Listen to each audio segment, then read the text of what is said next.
I feel the same way about it. Like I'm like, dang, because yesterday when I was doing the interview yesterday, I was like, I don't know exactly what I should be saying. Mm-hmm. I need a PR agent.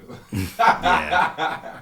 But J. Cole said the same thing though, and his interview turned out good. So Yeah, I try to be as authentic as possible. yeah, yeah, Feels like we're being gaslit in America right now, and yeah. people are just pretending and just acting like this shit ain't fucked up. Man, that's what I. And so Yeah. part of me feels like I have to be honest. It's just who I am, and I'm not gonna give in to this gaslit shit. Yeah.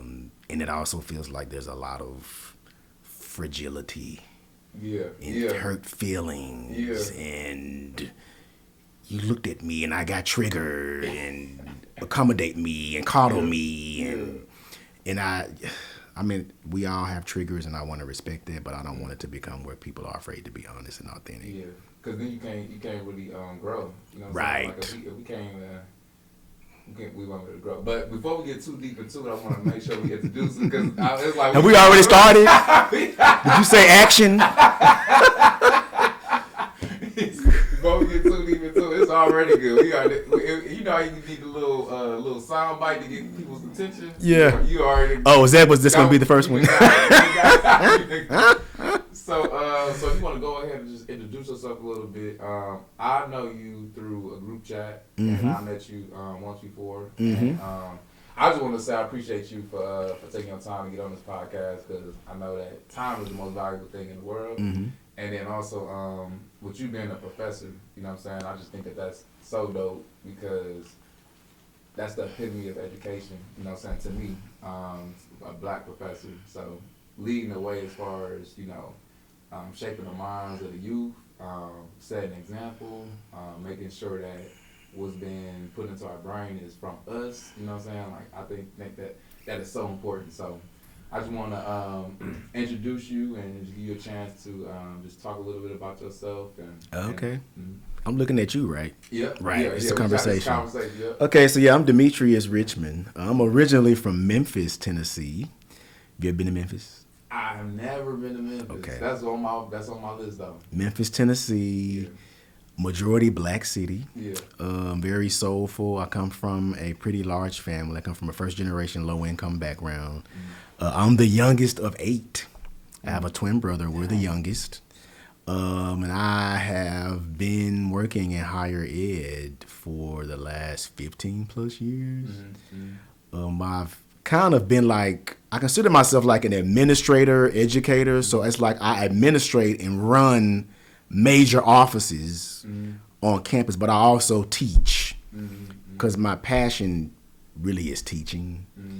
But I like to organize shit too, and I like to work with people, so it all kind of works. So a lot of times my main job is kind of like what I do now. Like I run an advising center that advises about 2,300 students. So I do that, but then I also teach. I teach like one class a semester because it keeps me engaged and it keeps me going. And I think I like teaching better than the administrative side. Okay. Yeah. That's pretty cool. So, well, Memphis upbringing, like how was it growing up in Memphis? Because we and I want to bring that up because we hear so much about like the negative or like the danger of Memphis, and like you really don't hear too much about anything outside of it. But well, from the outside, you know what I'm saying? We just got the music and we just got the report that we get. So. Well, I mean, I grew up. I'm kind of older, so I'm 45. So I was a child in the 80s, and I was kind of like a teenager in the 90s. So I grew up in like the 80s in Memphis, and Memphis is a very soulful city. It's a majority black city, but it's very soulful, very spiritual. It has its challenges like most cities. Oftentimes it did feel like, but growing up, it just felt like Memphis. Yeah. You know, people just said Maine and Junt. Yeah. And, you know, I grew up in, like, I'm first gen low income. So I grew up, when my parents got divorced, we were pretty low income. But it didn't feel like it.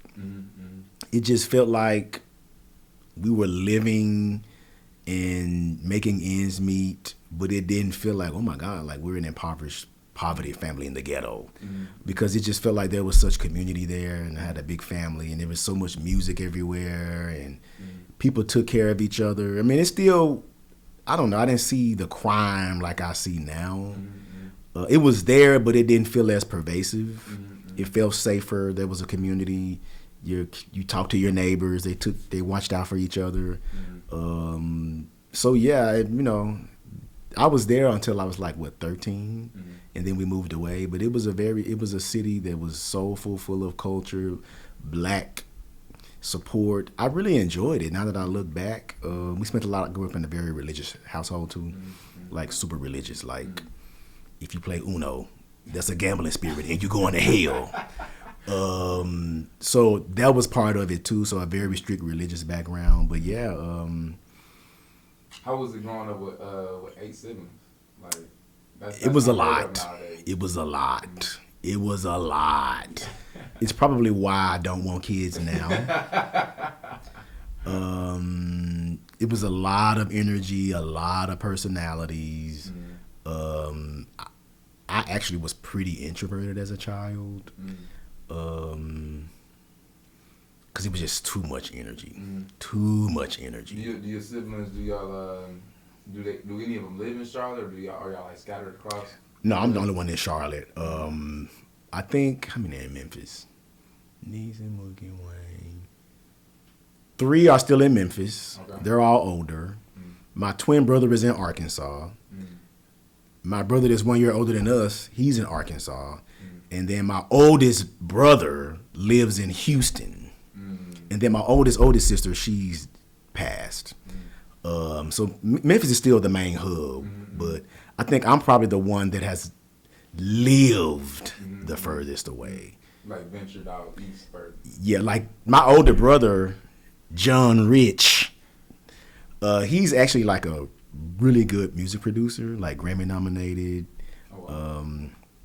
He's played for Layla Hathaway, Eric Benet, Boney. Like he's really like Angie Stone. So he's traveled the world, and he's still traveling the world. But he's pretty much kind of kept Memphis as his home. I've kind of lived like, Memphis, Arkansas, Atlanta, Raleigh, Boston, Charlotte. So I've kind of got out and then looked back. How beneficial do you feel that is to travel that much? I know, like, looking at some of the historical figures like Malcolm X or Huey Newton, like, when they moved to their different cities, that's when you saw the evolution of who they became. So how do you feel, like, you want to, because I know a lot of times in black communities, we stay within that community and don't really get outside of it. So how has, like, traveling and living in these different areas affected you? I think it's affected me positively. I don't think I'd be the man I am today had I not traveled.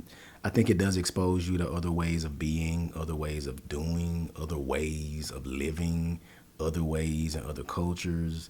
Living in other places also challenges your resilience. It's hard starting over.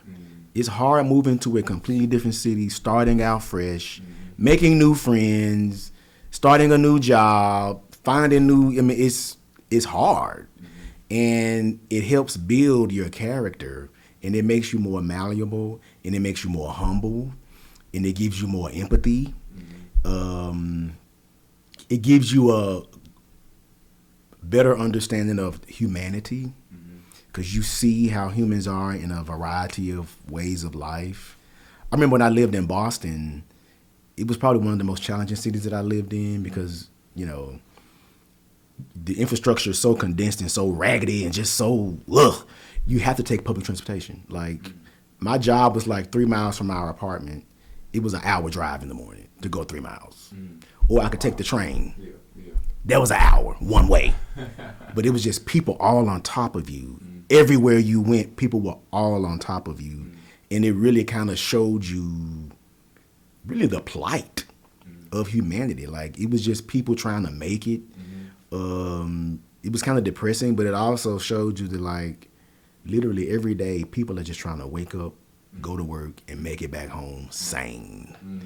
Cause I was like, look, if I make it home every day, I'm good. That's a blessing. It was such a harsh way of life. Everything was just a hassle. Like, going to the grocery store was like, I remember I tried to go to the grocery store one Tuesday night in Boston. It was around the corner. It took me like 40 minutes to get a loaf of bread because there was so many people there. And just everything, it was just hard.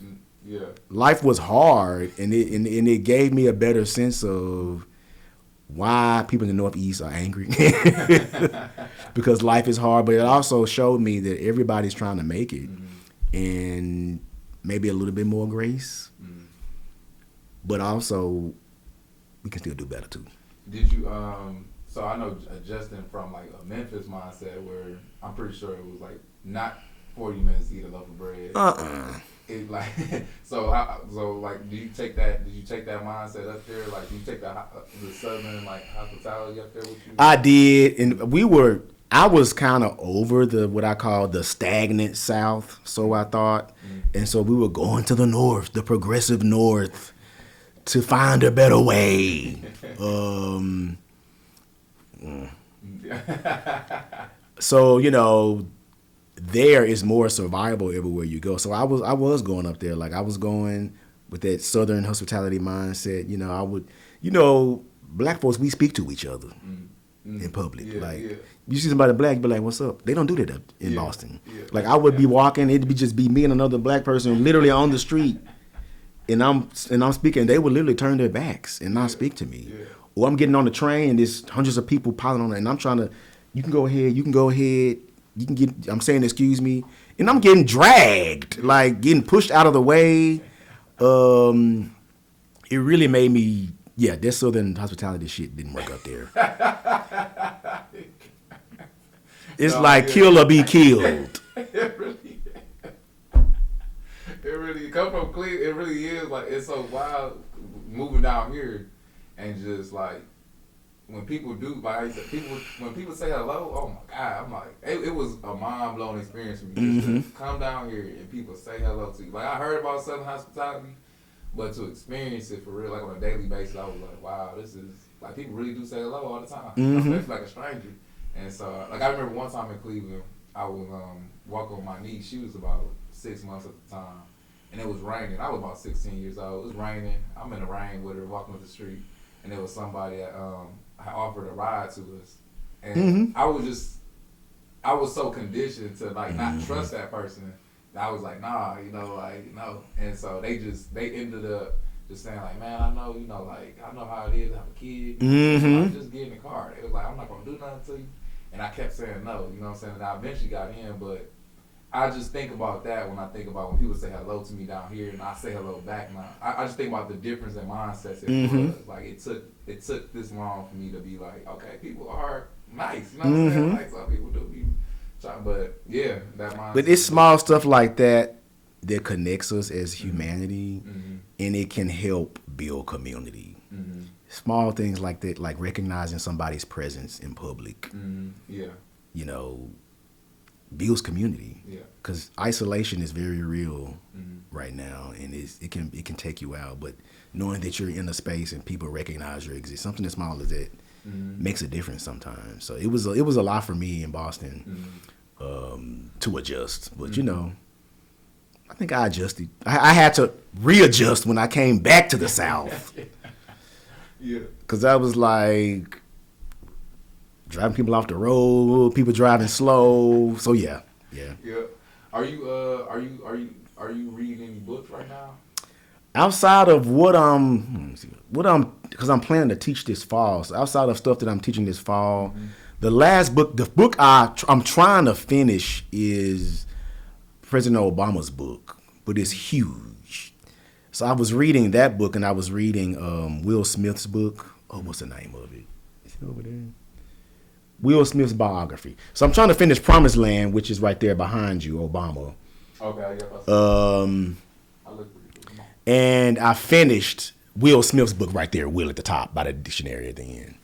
The top one, look towards the right, the American Heritage Dictionary. Oh, okay, yeah. That's the Will Smith book. Okay. That's pretty cool. You got the Fresh Prince of Bel-Air colors on there. And I've started trying to go back and read the 48 Laws of Power. So yeah, that's kind of where I am. How do you how did you get into reading books? I know that's one thing that is not promoted heavily, like in our communities, and the benefit of reading books. What got you hooked on books or started reading books? Or was it always a lifelong thing? Like, did you always? Yeah, my mom grew up in the deep Black South in Mississippi, like chopped cotton, has 13 siblings, low income, first generation. I think she never went to college, worked really hard though, but she always like pounded into us education. Like, you not coming up in my house with nothing less than an A. Yeah. And so, but she always pushed education on us, and so that's why it just felt normal. So her expectations were so high that we just had to excel or get a whooping. But I remember my parents got divorced. My mom was in Memphis and my dad moved to Atlanta. And it's a long story. But was that part of the reason why you moved to Atlanta? I know you said you lived in Atlanta. Yeah. Long story. Like, my mom was like super duper sanctified. And when they got divorced, my mom started following this prophet. And it was kind of like a cult. And it took us to like this remote mountainous area in Arkansas. Okay. So we followed this prophet. Y'all moved there. Yeah, we left Memphis and followed this prophet into it was like a prophet that was in Arkansas, like a man. He was like traveling the world in tent revivals and going around saying hellfire and brimstone, earthquakes are gonna happen, blah blah blah blah blah. So my mom was following this prophet, and the prophet said God told him that all of the saints must get out of the wicked cities because judgment is gonna hit, and so we must go into the country, live minimally, have a garden. Can up our food, so when the judgment hits the sinful cities and the sinners come running out, like those are right, we'll show them to Jesus by giving them food. And he said that God had given him a vision of these particular locations in the country where we should move to. And so my mom was following. I mean, it was kind of a cult. So we ended up there, hated it. We were like in racist Northeast Arkansas, and my dad was in Atlanta. And so we would go to Atlanta in the summertime. And so I hated Arkansas so much. In my 11th grade year, I was like, I want to go live with Dad. So I moved to Atlanta with my dad. He lived in Stone Mountain. Transformative experience for me. Oh, I bet. I mean, I came out of my shell. And especially coming from a mountain. Yeah. We were the only black people. So there was one book that really changed my life, that really got me into reading. And it's when I was living with my father. And I got in trouble. I'm showing my age now. I got in trouble. This is back when that big thing called Freaknik was happening. I was in the 11th grade, really good student. Oh, you really changed your life. You went from the mountain to turn up. And my dad's a pastor, right? So I'm a good student. I went to Stone Mountain. I was working at Old Country Buffet. I was a cook. I made great grades. I came home, and but I was like, I'm going to Freaknik this year. And I went, and my dad was pissed. And this is your 11th grade year? Oh, it's not. Yeah, my dad was pissed. And so part of my punishment was I had to read. I had to choose a book off the bookshelf, read it, and do a report on it. That was part of my punishment. I ended up having to go back to Arkansas, but the first part was you got to read a book and do a summary. And I pulled off 2 books off of my dad's bookshelf. And it was the Autobiography of Malcom X. And it was Go Tell It on the Mountain by James Baldwin. Those 2 books shifted my complete mindset. And I've been like engrossed in reading ever since. Oh, that's dope. Yeah. That's wild. It was the same kind of book. Like, it was kind of the same story for me as far as the Autobiography of Malcom X. So I definitely want to dive into, like, pick your brain about how you felt about that. Like, because a lot of people don't know his beginning story. You know what I'm saying? We know his later on story. And there's so many lessons I get from that. one of the major things I get is, especially people in their 20s, they think that the world is over when they do something. And to look at Malcolm X, to know that he became this historical figure, this great leader, and he was in his 30s, you know what I'm saying? And it was like, and we don't even know too much about his 20s if you don't read his book. It just really symbolized to me that your journey never over. You know what I'm saying? You never know when it's gonna be your mark. And so I want to get your take on the book a little bit about like just talking about like a little bit of his transformation, as far as like his prison transformation, getting more educated. What do you think? What did you pull most from the book? Like, what did you? Oh my God! I know. I'm trying to summarize the question right quick. It's so much in that book. Is crazy. I saw myself in the book. I saw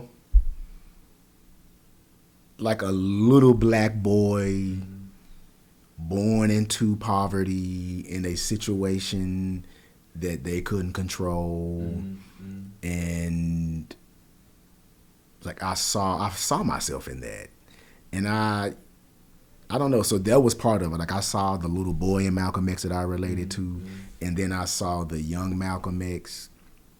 I mean, I wasn't in the streets like him, but it was just like I saw the younger Malcolm X just trying to go into the world and find his way in spite of how he grew up. Like I connected to all of that, and then I connected to like the transformation of, becoming more enlightened and, coming up like a phoenix and walking into your ideal self, seeking knowledge, just wanting to be informed and wanting knowledge and wanting to do better and just wanting others to do better. Like that's how I felt too. It was just so much, man. It was so much, and it was. I don't know why I felt more connected to Martin than Malcolm. It just felt so real. Before the book, or yeah, because that was something. So one thing that like blew my mind, and I'm still trying to get out of this phase right now because I understand that everybody is everybody. Like everybody has their flaws, and everybody has their like they take on how they want to educate or like protest or whatever. But after reading the book, it just blew my mind about Martin. Like I already kind of like had some hesitation with Martin. Just because I anything that's free or pushed to black people, I just question. You know what I'm saying? Like it's like, nah. When COVID was coming out and they was having all these black people on the commercials, I was like, nah. All these vaccines, you know what I'm saying? Like, it was a whole lot of them too. It was kind of overkill. Like we the minorities, right? Like it's just, whenever something is pushed to us too much, I'd be like, I don't know. So with Martin Luther King, like, it's just so many streets, it's the holiday, it's all this stuff, and it's like, if we still in this racist society, which I believe, you know what I'm saying, it's still like effects of racism, it's still like things going on, would they give us a real leader who would promote freedom, you know what I'm saying, for real? And so just reading the book, and they talked about the March on Washington and about like how the Martin Luther King was, I didn't know he wasn't originally a part of the process, and that they had wanted to protest indefinitely until the mission was accomplished. But they brought in Martin. They brought in and said that y'all can only have these signs, y'all can only say these sayings, y'all can only be here for one day, and it was just like, as a leader, I saw he had like a lot of responsibility, you know what I'm saying, to like he had the control of the energy at that point, and it was like, to let us go into there and not fulfill a mission, but to know it was just let's just do this and to check the box and get out the way. It's kind of like I lost a lot of respect for him in that aspect. But and so but then I was always a Malcolm person, but that just made me like, dang man, you know what I'm saying? Like, what are we really? And then at the end of the book, how Malcolm just talked about like, I know I'm gonna be paid out to be a hated person, I'm gonna be a violent person. He's like, I probably won't even make it to this book publishing and all this stuff, and it was wild to me that he predicted it. You know what I'm saying? Like literally growing up, I just thought Malcolm X was this violent person. You see the picture with him with the AK, you know what I'm saying? And it's like he is just this person who was to promote violence, and it was like reading a book. He was none of that. He was none of that. He was like, all he was saying was, and I love it. Like what he was saying was, why can't we have freedom now? You know what I'm saying? Like if white people can have freedom now, if y'all can enjoy our riches and stuff like that, why do we have to be good in this life and then go to heaven and get freedom? You know what I'm saying? And it just made so much sense to me, and that was just like, he was authentic in everything that he did, and he was unafraid. And that is what really connected to me. Even in the streets, he was gonna be the best thief, the best pimp, whatever. He gave all of himself, and I really respected that. And you know, because after I read the book, I was like, yeah, I'm a Martin, I'm Malcolm, not Martin. Martin was weak and scary. I don't feel that way now. I've done a lot more readings about Martin Luther King because I teach black leadership. And I just think they had two different paths. And I respect Martin because he paved the way. It does come off like it was more initially like a palatable black liberation approach. You know, you don't want to make the white people too uncomfortable. Just go to the back of the bus. If they hit you in the face, let them. You know, I didn't really get down with that. But as I began to learn more about it, it was more strategy, and I can respect that. So I still honor Martin for the path. I think it took both paths, actually, for black people to move forward. But it was just something about Martin's path, I mean Malcolm X's path, that just really it sat down within my soul, and it's always just been like, I'm him, and I can do just as much as he can. Cause I actually, so I read the Autobiography of Malcom Deployment, and it was already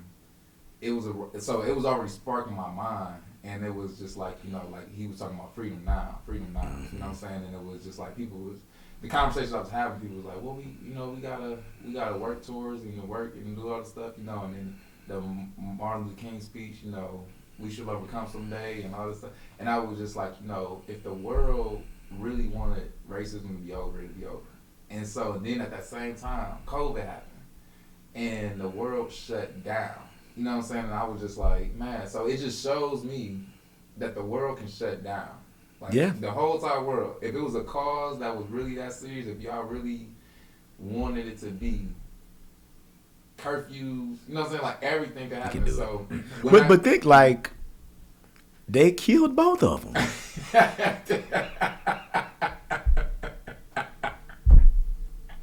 And if you look at Martin's final path, he became a bit more freedom now. He became a lot less palatable and a lot less acquiesced to just make them comfortable. He became a lot more like freedom now and began speaking up. And so, you know, I definitely need to read more Martin Luther King books, though. I didn't even read the Autobiography of Martin Luther King, so. I would encourage you. You know, I teach a black leadership class, and in the class we talk about the W.E.B. Du Bois versus who's Tuskegee guy. I should know this. I teach this. It was a big debate between W.E.B. Du Bois, Booker T. Washington. So these were like the two most iconic black men in the late 1800s. And if you look at how they came up and what they were saying, Booker T was basically saying after the Civil War, black people just need to put their hands down in the ground and become farmers like they've been and just build from within. Don't disrupt white people. Just get your farm and just be skilled in the farm and just do what you can. And W.E.B. Du Bois was like, no, we need freedom now in every realm. And so in my class, I have students like look at the debate. They were debating each other, and so I make them watch a documentary on W.E.B. Du Bois and Booker T. And you know, Booker T kind of was he rose up very high. He was like in cahoots with a lot of rich white men. They were giving him money to start Tuskegee, but he wasn't really rocking the boat. And one of my students, black guy, he was like, man, I just feel like he was a coon. And when he said it, just something went through my soul, like, and I was like, you know, he looked like he was a coon, but this is a man who got white dominant structure to basically help him fund starting a HBCU that is still educating thousands of black people today. That ain't coonery, bruh. But maybe I wouldn't have done that way, but it was his path. But it was all necessary. It was necessary, yeah. So, you know, I don't know. It's a hard toss up because yeah, how much of the it's kind of like moving. It's moving smart in a way. You know what I'm saying? Yeah. It's like winning a war without firing a bullet, without firing a single shot. It's kind of like, I think that's the approach that they was. But you know what's wild is about, like, so with W.E.B. Du Bois and with Malcolm X, they both grew up with white kids. Like, they went to white schools, and then they transitioned to the black culture, and then like the opposite was for Booker T. Washington. And he grew up in slavery. Yeah, so it's like the most radical of us grew up with the white people. You know what I'm saying? And then transition, and then the more of the passive resistance. So Martin. Oh, did Martin? He grew up. It was a middle class church family. I don't think he grew up in poverty. Well, not poverty. I mean, but just like he grew up. Malcolm X grew up with like all white kids. It was like, yeah, he was like, but it was kind of impoverished. His dad was like a militant. But they were kind of like in Michigan and then like in Kansas. So it was very white. I think Martin grew up in like a black, middle class, clergy, kind of black bourgeoisie, kind of, you're going to be the pastor. But I don't know. But W.B. Du Bois, he grew up in like the Northeast. I think he was the only black kid in his. Yeah. I mean, they definitely did. They weren't in the bowels of chattel slavery like they were in the South. So it was kind of shocking for them. I don't know. So, I mean, to your point, I think, you know, if you're, I don't know. If you're proximity to white people all the time. Yeah, I just wonder what that did for their psyche. Like, because I wonder you either succumb to it or you become anti. Yeah. It's like you really just like, you try to navigate and go with it, or you want to burn it down. And I feel like that's what Malcolm kind of, he was like, I know what white people do. Yeah, that's what I'm thinking is like, I know what they do. I've seen it. Yeah, like no. Yeah. You know what I'm saying? Yeah. Yeah. But dang, yeah, that's so dope though. So those two books you said, and I just started. I'm sad to say, I just really got hit to James Baldwin. I heard about him growing up, but what really turned me on to him was an interview he did with Nikki Giovanni. Oh yeah, I've seen that. Yeah, it was getting real. Oh man, that was like an intelligent conversation, you know. And so that actually was kind of like inspiring me to get back into the podcasting world because that just discussion was just so dope to me, and it's still so relevant. Man, this was so scary. Man, it's a poem that's in the Mint Museum. It's called "For My People," and it was written in 1942. When I was reading, I didn't know it was written in 1942. Wow. And it sounded like it was today, you know. So that kind of what I want to go into is how far do you think we've come as a people? Like, do you think we are making significant progress? Do you think do you think that we're on the right path? Oh God, this is a very nuanced question. We most certainly have made a lot of progress. We've made a lot of progress. I mean, we are two educated black men sitting on a college campus. Like, that was not how it was intended to be when they brought our ancestors over here. They did not intend for me to have a PhD to be teaching motherfuckers and planting seeds and inspiring people to go for more. We've made a lot of progress, but there's still so much that we can do. There's so much that we can do, and I just think the fight for liberation, it never ends. The goal is to try to make it easier for the next generation. Sometimes it does feel like we're digressing. Sometimes, when I talk to my aunts and my mom's sisters who pretty much grew up in segregation in the 50s and 60s, they painted a picture of it was a community. You had the black doctor, the black teacher, the black crackhead. We were all in the same community together, and we built what we needed in those communities. And in some sense, there's this inference that when we integrated out of our own communities, it got worse. Chasing the white man's ice, So when we integrated with white people, we left our communities in disarray. And it hasn't been right ever since. I think there may be some truth to that. So I think we do have there's still a lot that we need to work on. And it's like the more we've gone forward, the more the landscape has changed too. And it's just other variables attached to blackness and navigating this society. It's just a lot different now. It's technology and social media, and it's additional barriers or variables that are in the equation now that even I didn't have when I was young. And so I don't know, we've made progress, but there is so much more we need to do. I think that's a good point of like once the integration happened. I think when integration happened, we left not even that we left our communities, we left a little bit of our blackness too. We started wearing white faces and started to not take our culture with us, not take our whole selves. And so I think we at a point right now where we are just now being confidently publicly black.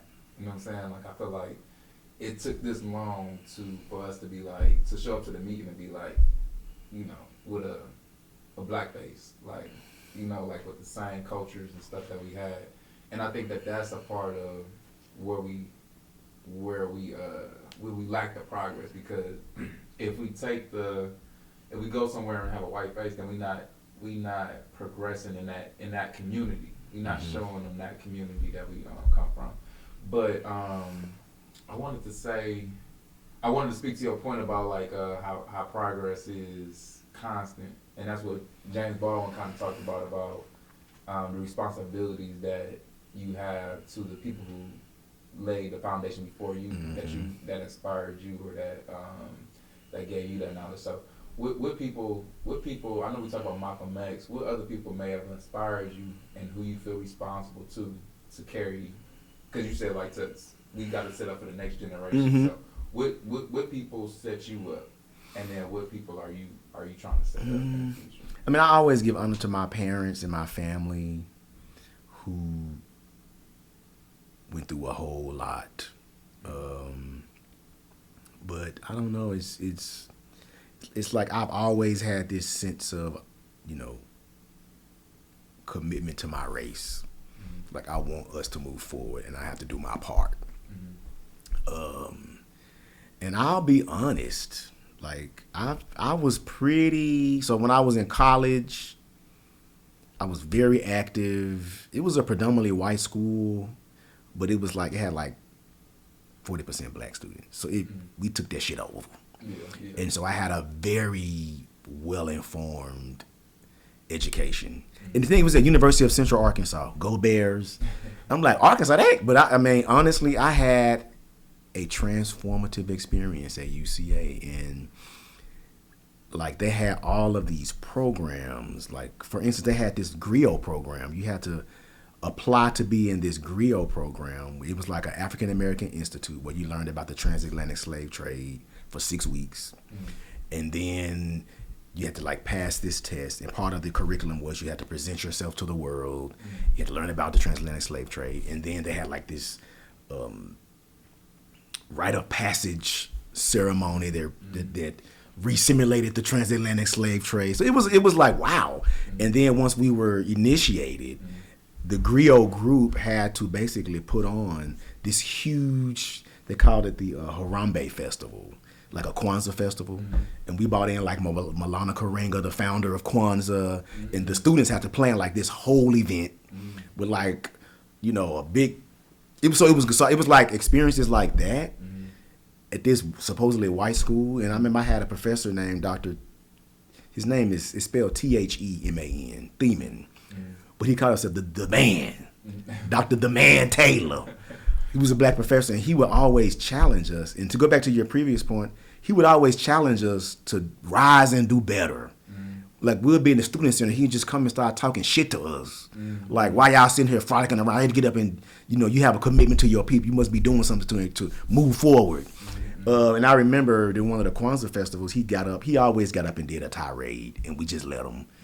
And he was like, his message was, you know, he was talking about his generation, and he was saying one of his regrets was when black people integrated and had kids, black people were so caught up in giving their kids what they didn't have, that they didn't give them what they had, which was culture and commitment and work ethic and community and values. You had this PlayStation, you can have all these material things, but they didn't really instill in them the values that we had as a people when we were segregated. It was like faculty like that who really encouraged me. I've just always felt this. It's always been put in me that you must move us forward in any way that you can, and I really took that seriously. And I became, I became a militant. I had a particular situation when I started, right before my master's program, me and my twin brother got pulled over by the cops, and they pulled the gun. It was a traumatic experience. Like, they pulled us over for no reason, and they put a gun in our face, and they threw us on the ground, and took us to jail overnight. And I'm starting grad school the next week. And it was that moment where it was like this encounter where I realized, like, wow, I'm a black man in a white dominant structure. And I got even more militant. And I just started reading all this black history, and it just made me even more mad. And I remember I shaved my head and I started wearing like army attire, and I would walk around and mean mug white people, and I was just so angry. And at that, I was like, if all of us ain't free, ain't none of us free. And so it was my mission to like save every black person. And that in my master's program, that's when I started teaching in my master's program. I started teaching in communication, and that's when I took a course they had a black dean of students there at University of Arkansas Fayetteville. Go Hogs! I had never seen a black male dean of students. He taught a class. He kind of took me under his wing and like mentored me. I was just committed to saving black people, and I became this militant, and everything was a black issue, and blah blah blah blah blah. And I was just giving up myself wherever I could, and I started getting burned a lot by the black folks, and it was very devastating to have this commitment to want to save all of your people, and to have people like steal money from you or hate on you or mistreat you, you know, take events from you. It was mind-boggling, but I still was committed. And I think now, I don't know. I'm kind of at a place now where it really took me to like my late 30s to accept this. Not gonna sound good. Let me give you a disclaimer. But I have given so much, and I've seen so much, and I've wanted for us so much. But I'm now at the place where everybody's not gonna make it. Everybody can't go because everybody does not have the internal motivation and the presence of mind to want to do better. And I can't make Ray and Shay do better no matter how hard I preach at them. That has to come from within. Yes, I can plant seeds. Yes, I can provide information. Yes, I can do whatever I can. But if that doesn't come within, and I've always, and so I was like, dang, everybody black ain't gonna make it. That broke my heart. We're in a capitalist society. Capitalism, period, as a system, says everybody ain't gonna make it. You got to have people at the bottom. So you got capitalism, you got racism, you got black folk, you got all of these functions that we're navigating as a people that makes it harder for us. It's a lot. But it was so sad when I finally kind of realized, like, I can't save everybody. And you can't either. But I can do what I can with what I have where I am. And I can take who wants to go. And I can invest in them and I can mentor them. And that's all I can do, because it was becoming like my well-being was being impacted, because I felt like everybody black ain't gonna make it, and I'm trying to save everybody. And but it just that's one thing that I found with, like, so we got an event space out here in Charlotte, and so I've been trying to since I moved down to Charlotte, it was like a whole different mindset than Cleveland. Like, people down here, they have an investment mindset. They have like and Cleveland getting there now, you know what I'm saying? But when I was growing up, I just never heard of business owners, people with masters, like that wasn't the circle I was running in. And so trying to get some of my friends back home to do the same thing, it was just like pulling teeth, you know? And then I just started to meet people that was similar mind. I just recognized that when you do go with people that go in the same path, you use far less energy to go the same mile. You know what I'm saying? To go a mile trying to drag somebody, it takes you forever. Like you almost waste your whole life. You know what I'm saying? It'll take you out. Yeah. And so I definitely see that now. But I also see so I started doing yoga this year, and what I recognized was that so what they tell you is to go to your edge and go a little further. And what I saw in that is, what I saw with people is that sometimes I'm trying to make people take crazy leaps. You know what I'm saying? Like, I remember my mindset when I was, you know, coming up. Like, if somebody would have came to me and said, let's start a business, I would have been like, you know what? Right, like what? Like, that's crazy. You know what I'm saying? Like I need to get to college first. Or, you know what I'm saying? So I'm just recognizing now to, like, meet people where they at and push them a little further. Cause I'm with you, man. It's like it'd be like, you know what, I can't lead a black. But I did the saying of Harriet Tubman coming to mind. You know what I'm saying? Like, she saved thousands of slaves, but could have saved more had they known that they was slaves. So it's like, cause I be talking to people and I'm just, you know, don't you, especially if you live certain places, like when you go places, like I got family down in South Pittsburgh, Tennessee. Oh, okay, yeah. Yeah, which I'd be like, bro, this is a plantation. You know what I'm saying? Like, it's like, or I go to Cleveland, or I go to just different cities, and I'd be like, man, this is like slavery for real when you really look at it. And it's disheartening, because then it goes back to your question, have we made progress or not? And we have, but then you go back, and it just seems like some of us are just happy with being where we are, or just, you know. But I think that go into, so we'll be like, it. I always, I don't know, I be seeing time as like the same. You know what I'm saying? Like the car, right? When the car first came out, we look at it now and be like, that's, you know, what was that? You know, but we got cars now, and it's the same car. It's the same concept. It just add a little bit of bells and whistles to it. And so I see that the same thing with us. Is like, so I be thinking about myself, like, dang, you know, like when I do go to some of these towns, am I going, like, if I take myself back to like the 1900s or something like that, am I going back as somebody that's a freed slave? You know what I'm saying? I'm going through these times, because it wasn't so clear cut as it is to us now. You know what I'm saying? Like slavery. Like, so we see slavery like, oh, you had the plantation, you had people getting whipped, you got this, you know, that was. But people that were free back in that time could go and, you know, mingle in those towns or the slaves wouldn't work 24/7. They would still have a life. You know what I'm saying? They would still be able to go to their cousin's house down the street on the plantation, whatever.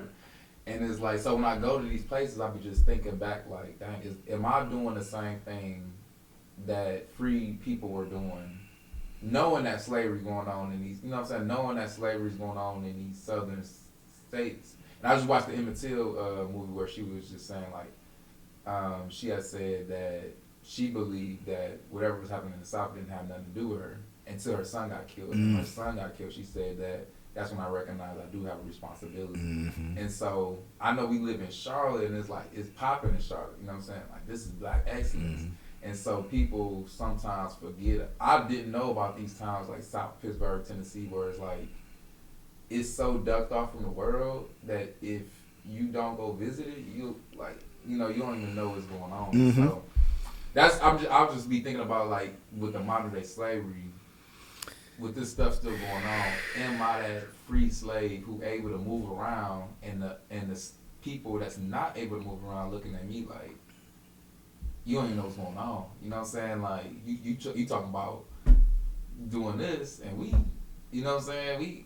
We got papers on us. We got all, you know what I'm saying, all this stuff going on, and if I do this and I get out of line, then the police gonna come down on me, or, you know what I'm saying, or I'm gonna end up, and it's just wild, because a lot of my family that do live in these areas, they do got papers on them. They under some type of low income housing, so they do something, they get their housing taken away. They got all, you know what I'm saying. So it's like, when you really think about, when I really look at it, I be like, hey, is this really slavery still? You know, I struggle with this because, you know, I think about Al Sharpton. He had this quote that I would make in my class. When I taught public speaking, I would make my class read quotes, and I make them stand up and read it. And the quote said, "Today's generation has more, but we do less." And I always think about that. And I think about, like, our predecessors, and, you know, it was illegal to read. It was illegal to stand on the corner. It was illegal to go to school. It was like, and now we can read. We have libraries that are free. We can go to high school for free. In some instances, we can go to college, you know, if we, you know, for free. A lot of us take advantage of that, but a lot of us don't. Yeah. It's like, we ain't getting hung in the streets no more. We have some opportunities that we can take advantage of. A lot of us do, but a lot of us don't. Why is it that you think, what you think prevent people from? That's what I struggle with. I struggle with, why is it that some people, we all have these opportunities now. Now we're not on a plantation. Yes, there's still racism. Yes, there's still systems of white supremacy.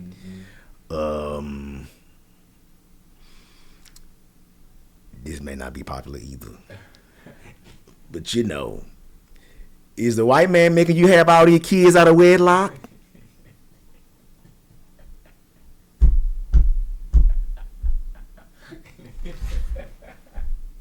That's a whole nother discussion we can have. But, you know, is the white man making you choose these bad decisions? We can talk about what led to that. And so, I struggle with, if we have more access now, why do so many of us not choose more? What accounts for everybody who some people make it out together and some people don't? What accounts for the people that make it out over the ones that don't? And I don't know if is it internal motivation? Is it genetic? Is it, you know, they call it nature versus nurture? You know, we're products of our environment. All of those things are still salient, but I don't know. And so when I think about your question, is it still modern day slavery? We have free will now, more than our ancestors did. We have more access now, more than what our ancestors did. You know, do we still experience rape? Yeah. It's more implicit. You know, when I was in Boston, I was an assistant dean, and I was the only black person in the room. Or I was in rooms with department chairs of physical therapy and pharmacy, and these middle-aged white men, and I'm the youngest, blackest, only face in the room, and I'm like, wow, like these are rooms we weren't meant to be in, but I am in here now, and I still have to deal with a lot of the dynamics of white supremacy in those spaces, but I wasn't getting lashed for looking at a white woman. So it's kind of like, I don't know if it's still modern day slavery, but I do know that it is. We are still operating in the same system of white supremacy, but we do have more access to move ourselves forward. But it seems like all of us don't take advantage of that access, and I wonder why. I still struggle with that. And I kind of answered it in my perspective when you was talking, because I was just thinking about like our conversation, and I think the next generation is gonna be so powerful. I feel like, the reason why I think that people don't take advantage of stuff like that, and I was thinking about my own life, is that when you lack a father, you lack direction, and so it's like, so your mom may have like taught you about the books, but when your father told you what to read, or like gave you the option, or told you to read these books, that will change your life. But it's like, all of these resources are out there, and it's like, I know for me, I didn't even think I could do none of the resources. You know what I'm saying? Like, it was like, you don't know what you don't know. Yeah, it's like it's out there, but it's like it ain't for me. You know what I'm saying? Like, even though my mom, she brought me up, she told me like, you gotta go to college. And so I started off at community college, and went there for 2 years, and then I was. Let me ask you this: what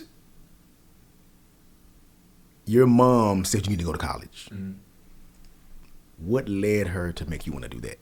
So what led her was because she never went to college, so she wanted. And but what it is though, and I see it now that I got a kid.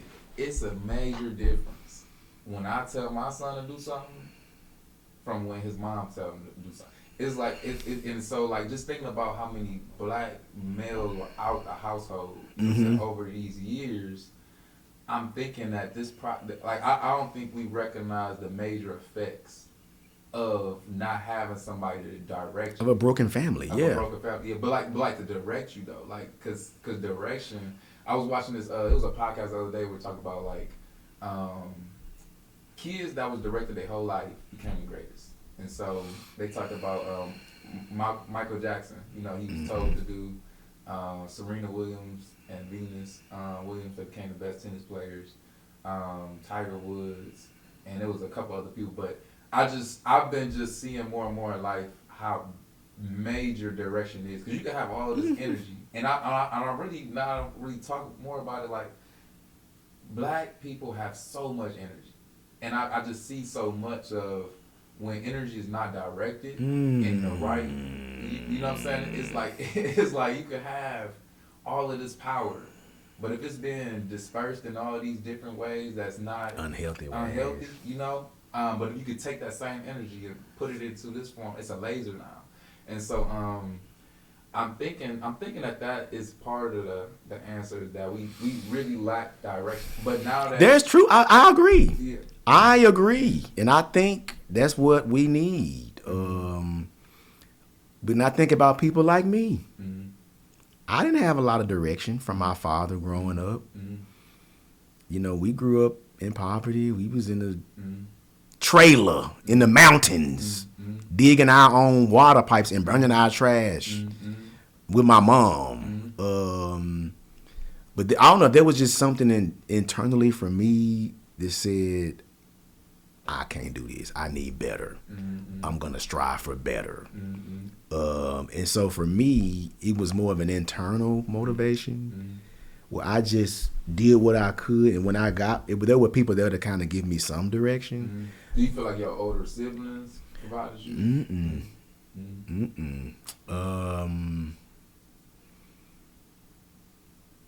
Out of the 8 of us, Nisi, me, Dermaine, went to college.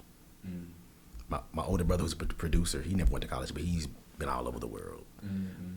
So yeah, I don't think I had like this consistent direction telling me where to go from anybody, much less my father. It was just more of this internal thing. And so I look at that, but then I agree with what you saying, like collectively, kids do better when they are directed and supported and encouraged. And so when I look at like all the black people, and I think about, you know, my mama, she wasn't directed, but she still made a way. Yeah. She still made some bad decisions, but she still told me to go to school. And I look at my grandmama who chopped cotton, who valued education in spite of. I get like, I was like, we have more now, but we're not directed. But our ancestors didn't have shit, and they still want it better. How do you account for what is that about? That could really go to that one saying where it's like, it's a weak men create good times create weak men, but at bad times, but weak men create bad times, and then bad times create strong men. And so it's like, with less of a threat, obvious threat to people, we get comfortable. We get comfortable. And it's like, especially if you never leave this area. You never leave this area, you like, oh yeah, well everybody is living day to day. You know what I'm saying? Or everybody is struggling, or everybody, you know. And it's like when I used to get I didn't get bad grades. My mom would say, "Wait, if you brought a C or something in the house, it was over with. Like that was an F. Right. That was an F." But was she directed in her life? Right. Yes or no? But she still directed you. Right. But if I had a C and my sister had a C, it made the C better for me. Not like I'm gonna get a whooping, but you know what I'm saying? It's still better. So I'm thinking about the mindset of like us in the community is, if I am living in poverty and you living in poverty, well, it ain't that bad. You know what I'm saying? If we both enslaved, it ain't that bad. But if I'm enslaved by myself and you know what I'm saying? So that's what I'm speaking to as far as us being able to leave our neighborhood so we can see and be like, you know, this is not normal. You know what I'm saying? It took me being Cleveland to realize this is not normal. This is not normal, and there's better, and I can access it. Yeah. Because when I was in college, I remember, so I got a degree in math. And so wow. When I was doing my first math class there, I'm doing the test or whatever, and I'm nervous, you know what I'm saying? And I'm taking the test, and it's like I remember it was an Asian girl next to me, and I'm thinking to cheat off of her. I'm like, you know what? I don't know if I'm about to cheat. And then I look over there, and she cheating off of me. And that moment, I'll never forget that moment. It literally changed my mindset on what I just thought black was less, for real. Like, we've all had that. Even my mom preached it to me, you know what I'm saying? She did all this, you know, showed me human, all this stuff, but I automatically assumed that this Asian was smarter than me. And so when I seen that she was cheating off of me, I gained my confidence and like, so I think that a lot of black people don't get a chance to get that. They don't get that, you know what? Because we say black and proud all the time. It's different when it's verbal and kind of, but it's not from within. Yeah. It's not from the heart because and the soul. If you really, what I've learned is, if you really believe something, you don't even got to say it. Like if I really felt like I was, you know, the most handsome dude in the room, I'm not about to have to walk in and say that. Right. You just show up as you are. You just show up. So I feel like the more we yell it, the more it's really speaking to our insecurity about. It's like we're trying to convince ourselves. We're trying to convince ourselves that black is beautiful. Black is beautiful. Like, but if you really believe that, you wouldn't even really have to say it. You know, I'm gonna be honest. I've worked in like maybe 5 institutions. Most all of them predominantly white. I worked at Shaw, but that's black. And I've kind of gotten into some rooms, and it took me a while to start seeing. Oh, I know what I'm doing. Yeah. I belong here. As a matter of fact, I'm better than all of y'all at this table. Yeah. It took me a while to get there. So to your point, it is a journey. And that's kind of why I went into teaching, because I wanted to like plant that seed deep into the soul. Like, you matter. You belong exactly where you are. We belong at this table, and you have everything that you need to be at this table. Because my mentor kind of did that for me. But it's like, but I've still been in room majority white spaces. And so now when I show up, I know I belong here. I'm not intimidated. I am not afraid. I don't care. You know, I gravitate towards people who are more skilled than me, who are smarter. I'm not intimidated by people. Oh, he's smarter than me. I'm going to hate on him. No, I want to learn from you. How can we get together? But it's like I've been in rooms now when I show up as this authentic, confident black man in these white spaces where I show up as this and not this. A lot of white people don't respond well to that. It's, I would probably say 30% are attracted to powerful, dynamic, competent black leaders who are engaging and get things done. But from my experience, about 30% are attracted to that, but the other 70 are intimidated by it. And that's where a lot of the challenge with the white supremacy. So when you I get into these rooms with all these white people who are like, you know, they're the leaders and they run stuff, and then I'm coming in and I'm not acting like the help. And I'm engaging them like I'm a peer. They're like, oh, who is this young cat? Like, what are you? Oh, he know what he doing. Then it's intimidation, and then it's hateration, and then you're dealing with all of this other implicit racist stuff to try to stop you. But I think my point is, you know, even when you come into yourself, and even when you believe in yourself, and when you know that you have what it takes, and when you know that you should be at the table, it's still going to be people there who don't want you there and try to push you out. And then that begins to be like, well, I know I'm on point, but they just keep, you know what I'm saying? And so that's a battle. That's like a new battle that a lot of us are fighting in these arenas and in these organizations, and now that our ancestors didn't ever have to fight, but they never got to this realm. Right. You know what I'm saying? So it's still like wears on your psyche and your emotions because you're constantly battling people who don't want you there. And they incompetent. So it's like it's like the sitting, but it's an elevated level. Now you're not sitting in the restaurants. Now you're sitting in at institutions, and you're sitting in at these Fortune 500 companies. You know what I'm saying? Like these institutions. It's like that's evolved. It's evolved. You know, I had an experience in Boston at my institution where. So I was over a team of 11 advisors across 3 campuses, and they were all white women, and I had one Latino guy, and he was advising all the physical therapy students. He reported to me. He came to my office. He was like, he was like, Kristen like called me in the hallway and put me in the corner and like snapped her finger at me and told me to check my emails or else. Kristen is a department chair for physical therapy. He was like, she treated me like I was a child. And I was like, oh, wow. I said, well, let me email Kristen and we'll see what happens.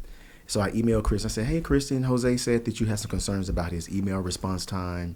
I'd love to sit down and chat with you, see what your concerns are. We can try to address it and get, move forward. It's a white woman. She replies back, I'm going to get with him and then we'll talk to you after that. No, you're not his boss, I am. So I reply back, thanks, Kristen. Please do not meet with Jose without me being involved since I'm his supervisor. We'd like to be more direct and not passive aggressive. She calls me immediately. I don't appreciate you calling me passive aggressive. So I just let her talk. She was going off. And when she finally, she was like, well, when I was talking to Jose, I said, well, Jose told me that you called him out in the hallway, snapped your finger at him like he was a child, and told him to close the loop on his emails or else. Is that what happened? She hung up. Okay. 2 days later, I get an email from the Title IX office saying someone has filed a complaint saying that you are discriminating against women. And I'm like, what? So I had to go meet with the dean of my college. I had to go meet with HR twice. Then I finally had to go to the Title IX office. And they're like, you know why you're here? No, I don't know why I'm here. That's why I came. They were like, well, the department chair of physical therapy said that you yelled at her on the phone and that you called a group of women passive aggressive, and some other thing. But they were like, and I was like, what? But they were like, well, none of this is sexism or gender discrimination. Actually, we think that you're being targeted because you're a black male. Oh man, it's like a lot of yeah. So they were like, do you want to file a complaint? This is in Boston now. Yeah. Progressive North. Yeah. And I was like, no. And at the I was like, you know what? I'm good. And I had to plan my exit strategy.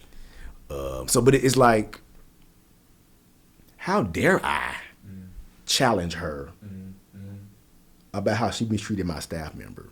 So that's what that was about. So to get back at me, she's going to erroneously report me as sexist and gender discrimination because I'm not supposed to be challenging her on how she deals with my staff.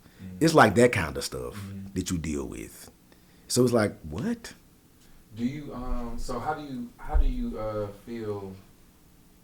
How do you feel? Because with these boundaries that's been crossed in these different cultures mixing, what I realized that like, so I think back to like Remember the Titans, right? Remember the Titans where they in the locker room and the mama jokes come out and the white people looking like, what the, what's saying for my mama? And then it's not as mischievous as they think it to be once they learn the culture. You know what I'm saying? Like, oh, they talk about everybody, mom. So how do you see us all, because I know we talked in the beginning about people being sensitive, people being triggered and stuff like that. How do you see us breaking these cultural barriers to the point where we understand that everybody, nope, they're not coming at you in the wrong way. It's just a culture. So how do you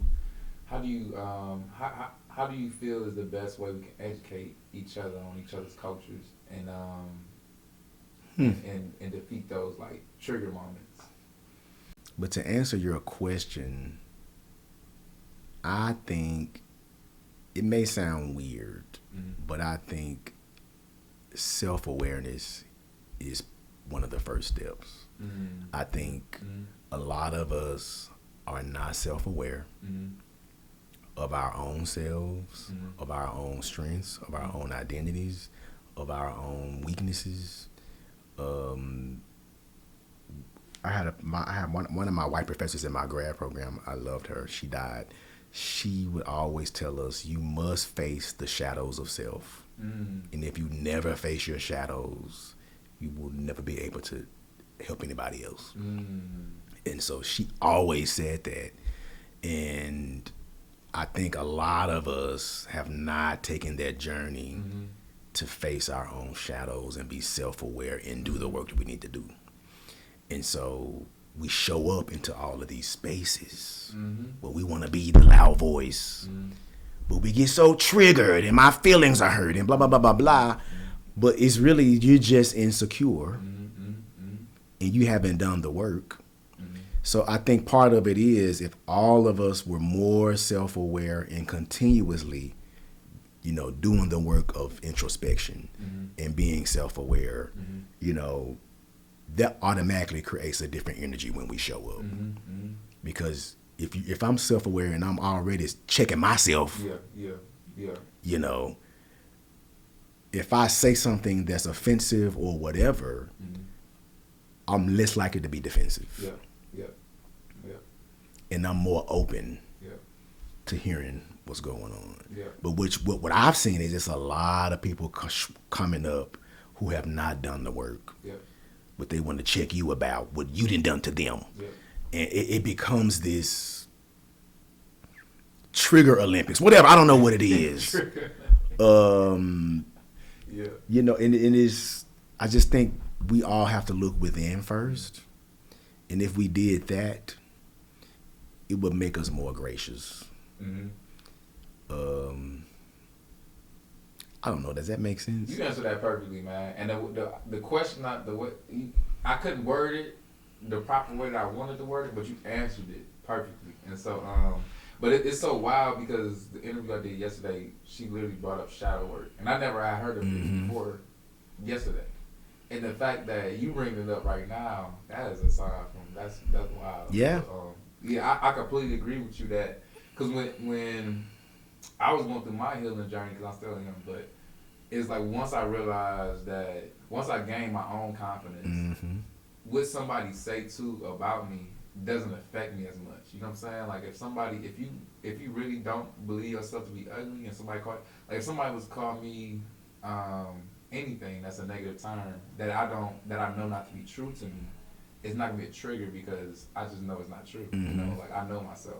And so, but before it would have been a trigger if I was insecure, if I was like, you know, oh, I am skinny. Like if somebody was calling me skinny, oh, dang, I am skinny. You know, like, and I get offended. But if it's like, if I'm healthy, you know what I'm saying, I like my weight, you know, I like what I got going on, then it's not a trigger. You know, and so but it's all about taking that time, like you said, of doing that shadow work, of getting that security, and it's like walking around with a loaded gun, and that's a trigger world. You know what I'm saying? Like you walking around with a loaded gun, and if anybody bump into you, you just better go out. And you know, we all still get triggered, right? Yeah. But if we've done our work, because it's a constant thing, right? We're constantly doing it, and so when you feel like you've been triggered or offended or somebody's, how you communicate that is. It facilitates a discussion where we all can learn. Like if I feel like somebody's saying something that's offending me, my first reaction is to ask a question. Like, what did you mean when you said this? Versus, you're dancing because you triggered me. It's just like, what? Like, yeah. So because I understand that we're all on our own journeys and we all have work to do, I'm going to respond with a reaction that helps us learn by asking a question versus just, you know what I'm saying, shutting people down because giving a statement. Right. So it's just like, you hurt my feelings, and so I'm gonna make you pay. What? Yeah. That's not mature. Yeah. That's pretty dang, man. Hey, I feel like you dropped the gem on people though. But also, like, in my wholeness, and I'm still working on myself too. If somebody says they're triggered, I'd be like, oh, I'm so sorry. What do you mean? Trying to get like education, understanding. You know what I'm saying? And then that, you know, and then if I feel like you just sensitive and you this and that, I'll still respect you. Yeah. But I just think we have to do more self work and show up. And the thing that people have to be aware of too is. If I do trigger you off of a joke or off of something that I say, and you don't educate me, and we don't educate each other, then we prevent each other from being our authentic self around each other. So.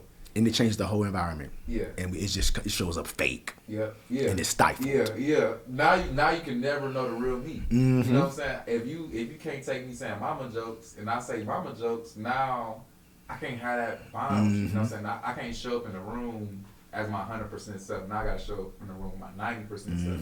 And if you really wanted to know me, you would understand that 10% of me that you missing out on. So in my classroom, the students really respond well to this because I'm pretty unfiltered. But I always create an environment in my classrooms where everybody's voice matters. And I always, you know, I'm saying stuff like white supremacy and everything, and I have white students in my class. But I tell them in the beginning, like, we're going to talk about history. It may be hurtful or whatever, but we have to talk about it. But you have a voice. If there's something you disagree with, speak up, and we'll explore it. So I try to create a space where even if students don't feel like but by the end of the class, they're like, you know what? It was pretty heavy, but he made me use my voice, and I felt like I was a part of the process. And getting through those difficult conversations, that is the best. You know what I'm saying? Like, when you get through that awkwardness, and that's with yourself, too. With that shadow work, like, a lot of people that going to do that shadow work, and it's going to get awkward, and they're going to want to stop. And it's like, pushing past that is the best feeling ever. And it's the same thing with just a regular conversation with people. It's like when you get to that awkward stage, that's an uncomfortable conversation. Only way you're gonna go further is anything to reach something new is to go push through. Yeah. Push through discomfort. That's dope. And that's what we do with our students. Mm-hmm. So many of our students now have been coddled and bailed out, and these helicopter parents are making them horrible adults because they can't do nothing on their own. Mm. And I run like helicopter parents in college. I used to be a math. Yeah. Oh man, that's crazy. They show up to the advising meetings. Oh Lord, jeez. It's out of hand. Yeah.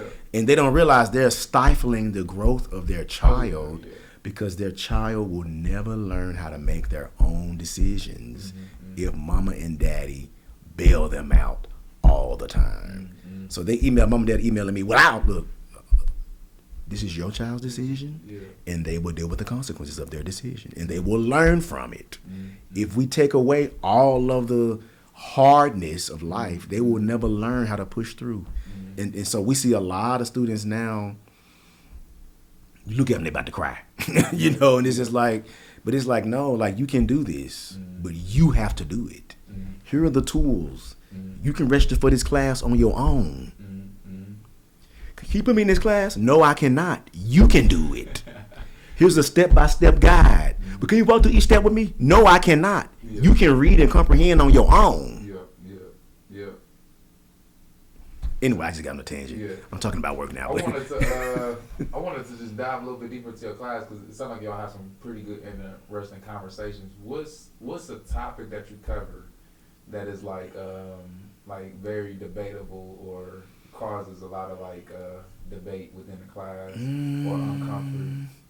It's a lot.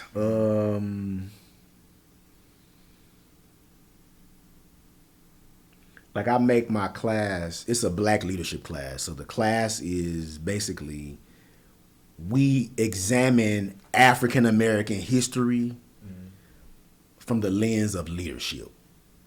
So it's not like, this is slavery and everybody was oppressed. This is what happened in the transatlantic slave trade. This is the experience of black people in the age of slavery. This was the first person that led a revolt. That is leadership. What was that about? How did they do that? What were they doing? How did they lead their revolts? And so we look at it from each century, like the 18th, 19th, and we look at, so it's not just like, oh my God, we was all oppressed.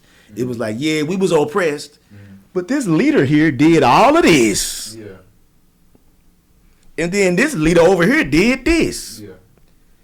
And then they were able to start this, which led to the Niagara movement, which led to all of these amazing things that I never heard of. And so it's an interesting perspective on African American. It's less of the deficit. Less of the victim. Yeah. It's more of, we weren't doing good. Yeah.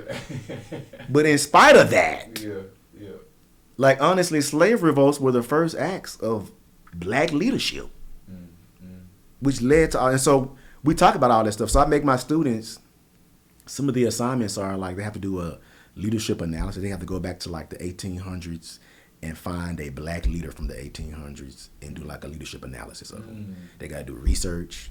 They got to answer some certain questions, and they got to get up and present it to the class.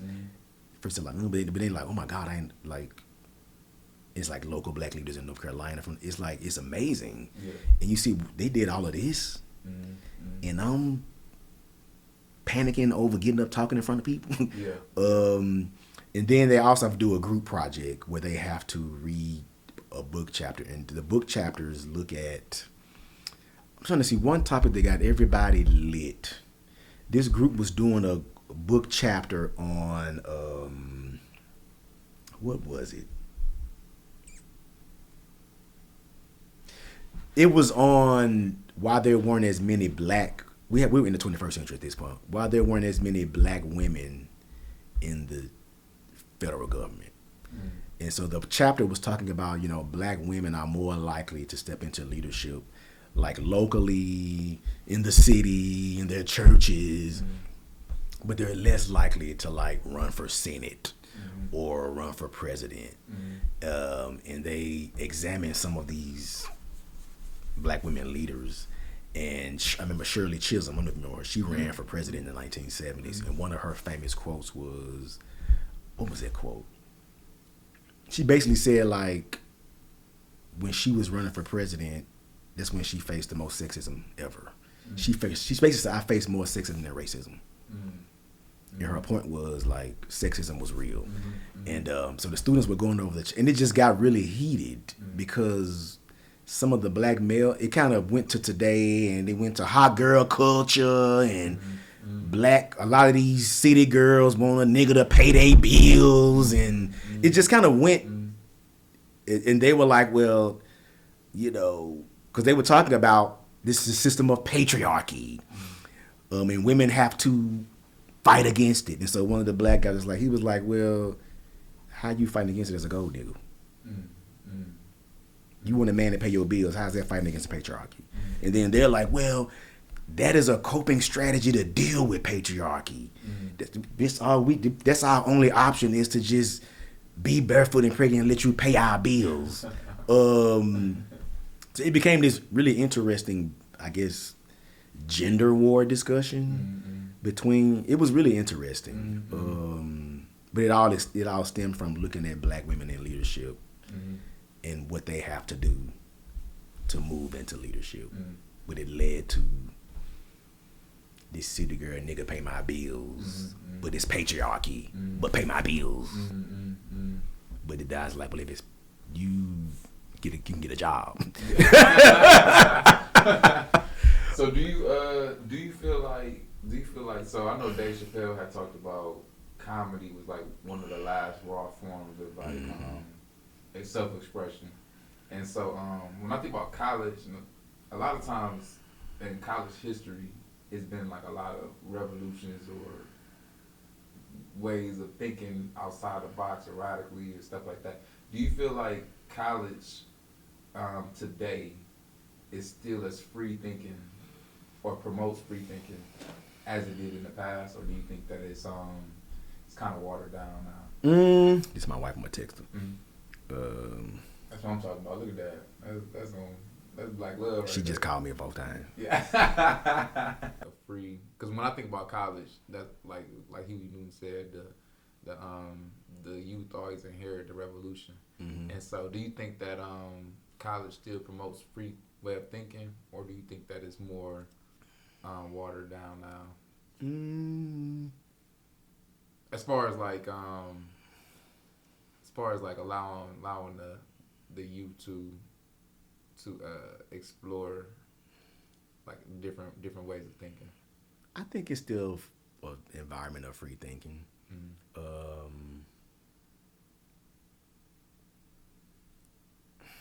It is,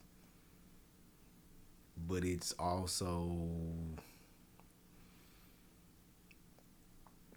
because higher ed is going through this big phase.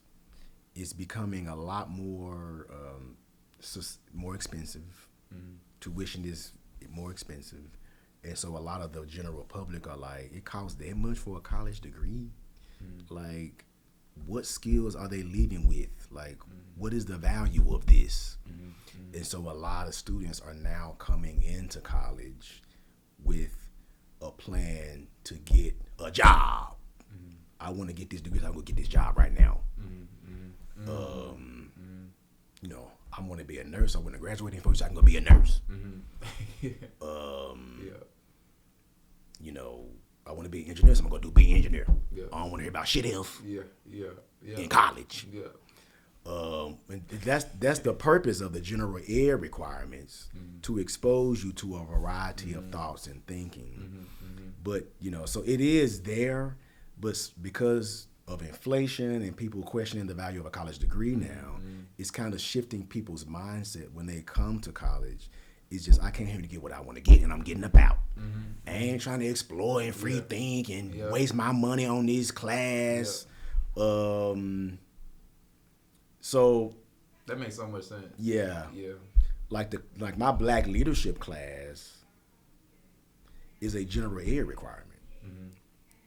So they got to take like 4 liberal studies courses. So my black leadership is one of those courses. So if they come to my class, they'll get it. But if they don't want to hear about, you know, it just kind of depends. So it's still there, but it's becoming more prescribed because of capitalism and capitalism. Yeah. It's more expensive. I got to go get a job, so I'm trying to get in and out. Yeah. That make complete sense when you really put it like that. Like, because I hear so much about, well, when am I ever going to use this? You know what I'm saying? Or when am I going to need this? And it's like, you don't know what you don't know. Like, you don't know. You never know when that lesson that you learned in that relationship class is going to kick in and be like, dang, you know what? That changed my life and my perspective and the direction I was going. They asked me in my class, like, why we got to keep reading and analyzing these articles and critiquing them and summarizing them and then communicating them as a speech? I was like, because I am teaching you how to synthesize, analyze, problem solve, and communicate. So I was like, that's what it's about. So if you can learn how to read and comprehend things you don't know about and analyze it and synthesize it and then critique it and look for gaps and then fill in those gaps with potential innovation or problem solving suggestions, the world will be yours. You just want to take a multiple choice test and get an A, you get into the real world, you're not going to be ready. You're not going to be ready. Yeah. Because you want somebody to tell you what to do. Yeah. Tell you what the answer is. Yeah. And this is why I realized that education was on the waiver. So I was a high school math teacher. Oh God! Wow! Thank you for your service, man. And I remember one day.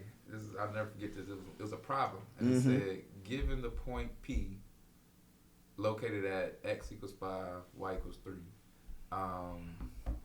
determine something. And then and the first question, so it gave you step by step on like how to answer this question.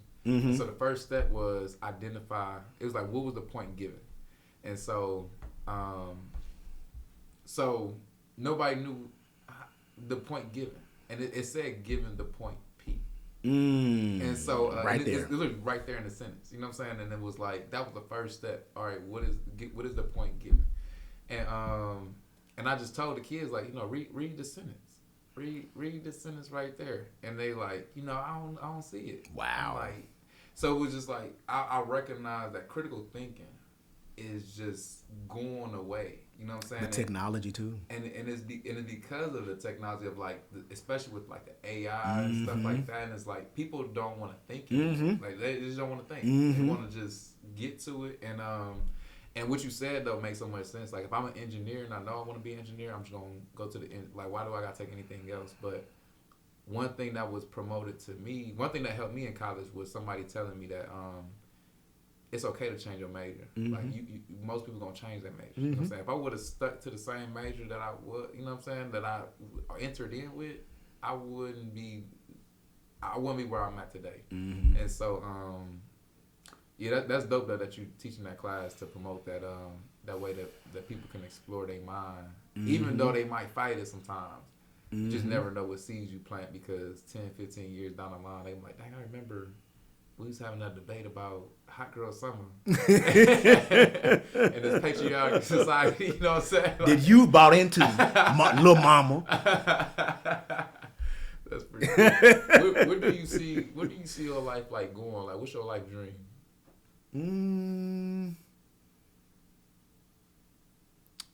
I just want to continue to help who I can and educate who I can and be just a positive vibration in people's lives. I feel like I've accomplished most of what I wanted to accomplish. Like, I wanted to fall in love. I wanted to get married. I wanted to get a PhD. I wanted to live across the country. I wanted to travel.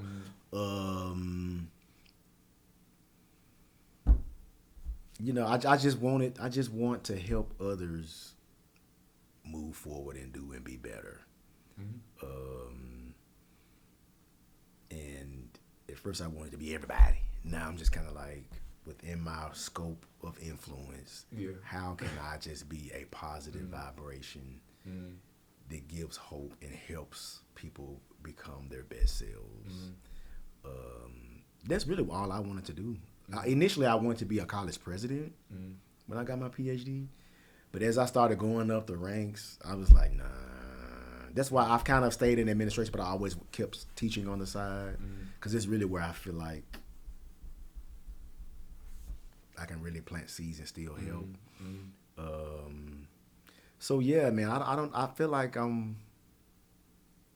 accomplished most of what I wanted to do. I think I still want to kind of do more consulting and move into more entrepreneurial things.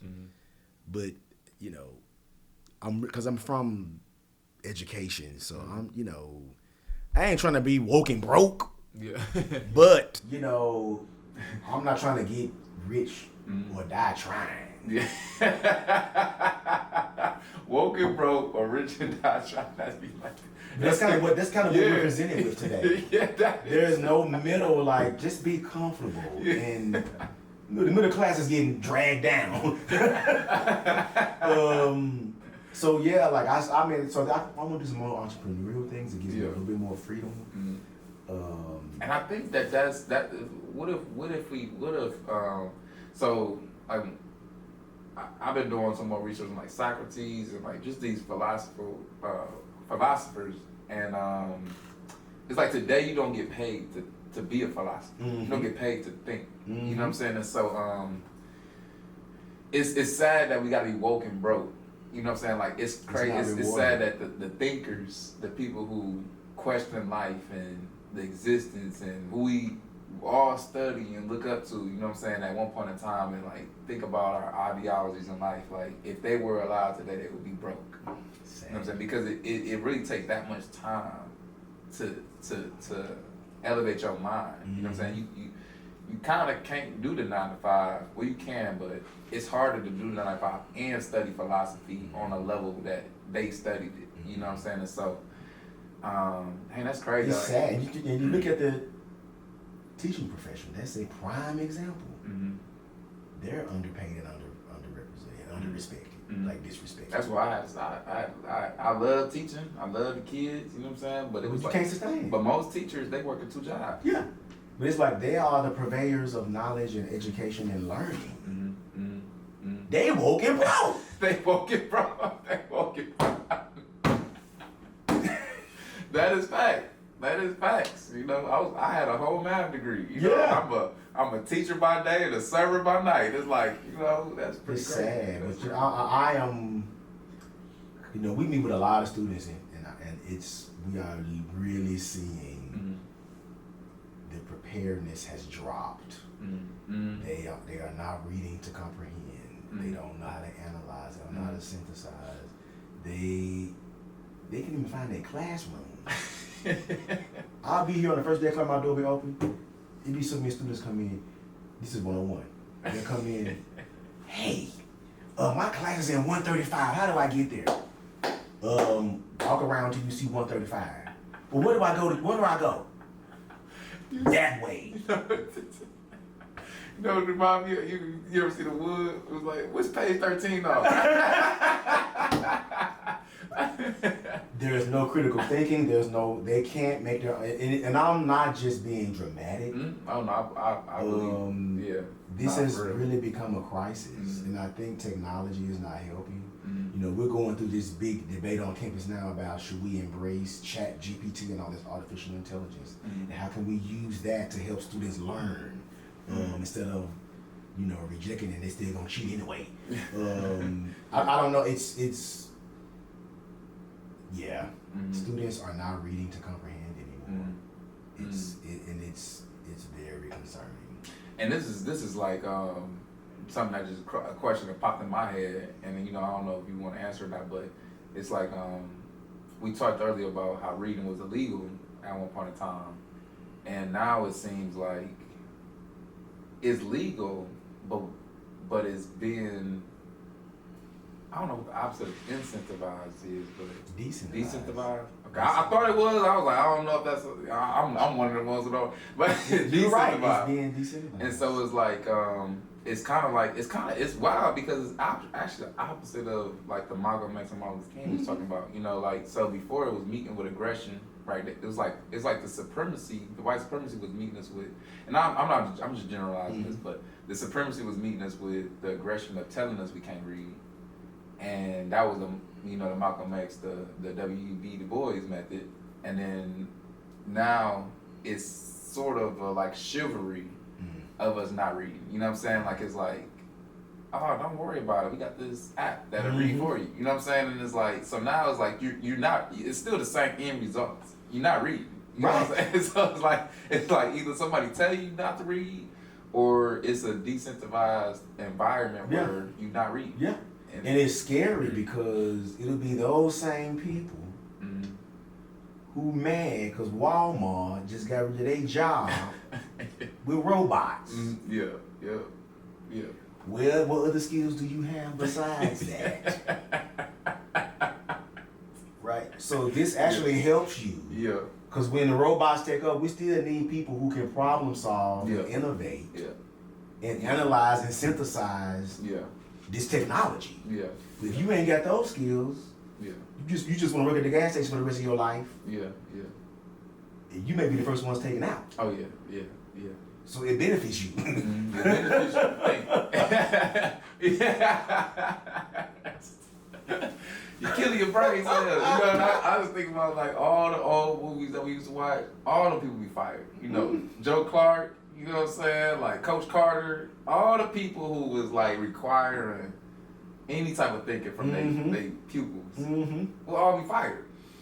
They be fired. Yeah. You know? Like telling them to jump off the school. You know, like you killing yourself. Just jump off. Yeah. That's funny, man. It is. Sometimes I feel like I'm in the twilight zone. Often it just feels like the ethos has completely. Something happened out the car. I don't know what happened. Oh my goodness! But we act like it's okay, but it's behaviors and things happening right now. Yeah. And you be like, wait, what? Yeah. Be like, nah, but it's I don't know, something shifted. It's like so I was reading this book. It was I forgot if this was The Ego Was the Enemy or was another book I was reading, but they talked about how it was one person put in a room with a room full of actors, and they all had like it was a note card, and on the note card was like 3 different lines, and each of the lines was like different lengths, and so they had to choose which line was the shortest or which line was the longest. I forgot which one, and all the actors was saying that the obvious line that was the longest was actually the shortest, so they was lying. And then the people who came in for these studies started to assimilate to the lie. Like, you know, like they knew obviously which one was shorter or longer, but because everybody else was saying it, it was like, oh, okay, yeah, no, this is the longest, you know? And so it's like, I feel you on that, you know, I look around like, dude, nobody y'all see these. Do we see what's going on in the society? You know what I'm saying? Like, it's like, I can't, it seems so obvious. You know what I'm saying? Like, it's a lot of crazy stuff going on. It's like weird stuff. But it's like, the more nobody says anything, the more it's just like, normalized. It's just like, oh, I don't see nothing. You know, like. and that's where the gaslighting comes in. It's kind of like, you know, history, you know the origin of gaslighting. It was a couple. And the husband was like abusive or whatever, and so he was like emotionally abusive to his wife. And so what he would do was, it was like a light made up, you know, the gas lights. You put gas in a little thing and it lights at the top. Okay, yeah. It's like imagine like an old school candle with like the bottom had like, it was like a glass bottom like this, and it had gas in it. And it was like a little thread thing that came up at the top, and so you would light the top because of gas. You soak the little thread and pull it up, and then you would light it. There would be your candle. So the husband started like dimming the candle every night. So the wife would come home and be like, "Is it dark in here?" And he'd be like, "No." And so she'd come back, and when she come back, it's more dim. Yeah. But she'd be like, "Why is it so dark in here?" He'd be like, "What you talking about? It ain't dark in here." Yeah. And so it happened so much that she just it was kind of like she started thinking there was something wrong with her. Yeah. When it was him manipulating the light.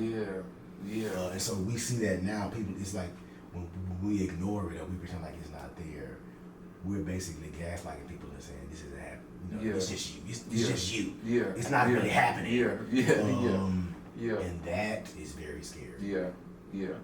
It kind of reminds me of the one saying, I I forgot it was a frog or a toad, but a boiled frog don't know it's doomed until it's too late. So like just raising the temperature. Until it's too late. Yeah. Then what you can do. Yeah. So that still inspires me to try to just do what I can. Yeah. And I'm pretty sure some of your students probably done came back to you or like will come back down the line. Because it's all about planting them seeds. They don't understand it now. But I know that you done changed so many lives, man. I just do what I can, man. And I just appreciate you for taking time for this interview. You know what I'm saying? And dang, we talked. I feel it was a good conversation. I can talk now. Yeah, nah, it's good. I'm telling you. 9 o'clock. You start calling me. Right, I know. That's why I'm like, let me get you back. I know how it be. So, but no, I really appreciate you for just dropping the jewels that you dropped, man. You definitely talked about gaslighting and shadow work and, Malcom X book, leadership. Definitely gave, I feel like, incentive for people to, and so I feel like I thought critical thinking was doomed until I'm starting to meet younger people who like in their teens. Like I feel like the 24 to 30, you know what I'm saying? It's like they just like they like I don't know what, like they just gone right now. But I feel like they're gonna go through their transitional phase. I feel like once you hit 30, you start to become like a lot more conscious. But the kids that's younger than them, okay. I've been talking to like a few of those, and they what they be saying sometimes be so, I'll be like, dang, you know what I'm saying? Like to see y'all talking like this at this age is kind of mind blowing. And so I think, I think, cause I lost hope. I thought it was all down. I was like, I thought it was over. You know what I'm saying? But like I said, the conversation I had yesterday, and then just some other conversations I've been having with some young people, it's just like, dang, okay, y'all like conscious stuff and to think and, you know what I'm saying, to do stuff. So I appreciate you though, man. Anything else you wanna just share? No, that's it, man. Keep doing what you're doing. It's we're all trying to make it. Yeah.